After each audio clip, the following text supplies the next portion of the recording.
Hey, good morning again. Todd Clausen here, technical agronomist with DeKalb and Asgrow, and I'm bringing you Monday Morning Alert here near Boone, Iowa, on behalf of Bloomgren Seed in Boone, Iowa.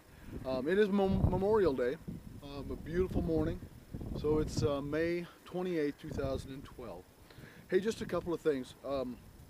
A week ago, this past week, the big issue has been rootless corn syndrome, and generally rootless corn has almost always been associated with shallow planted seed, and this year it's not necessarily shallow planted seed that's causing us some issue, although the crown, with the crown starting to form, is having issues because of dry conditions or conditions that have left it open.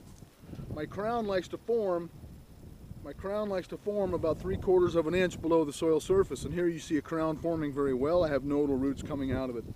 But the problem became as path of least resistance. We had the True V open back up, and now this plant's in here moving around. It's abrading against the sides. Not only does it have air, sun, and wind getting to that nodal root system, it's moving around, and so as these nodal roots are trying to divide cells, they're getting rubbed off on the side of the soil. So those nodal roots were getting stubbed off and calloused off. I'm still a little bit concerned because we haven't had a great deal of moisture, but we have had some reprieve, and so we've had some rain, and we've had the ability to close that V and close all the openings above that crown. Okay, so that's going to allow some of these nodal roots to go ahead and take off. Okay, but one other thing is you might be able to run a cultivator, throw some dirt up against this plant, give it more stability, give it a greater foundation, and also help initiate and stimulate brace roots up this plant, because the farther up this plant I put soil, the farther up it'll grow brace roots. A lot of corn today is in the V5 to V6 stage, and with that said, growing point's getting right here at the soil surface.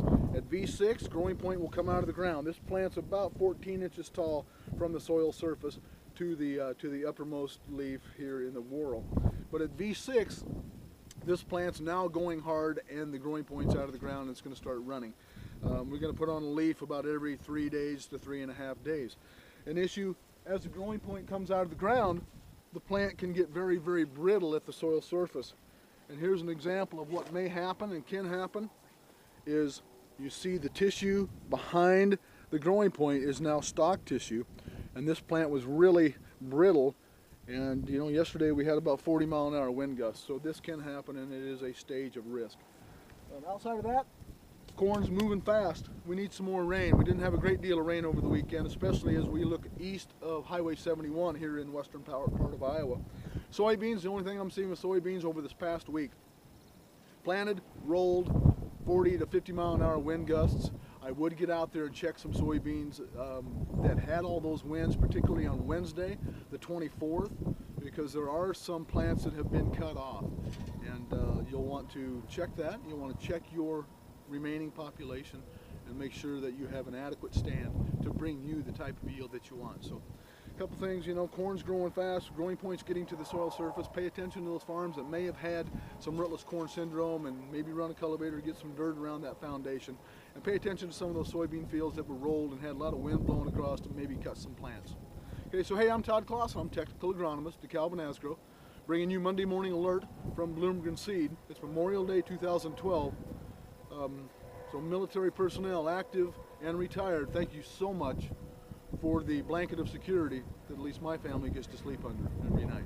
Thank you.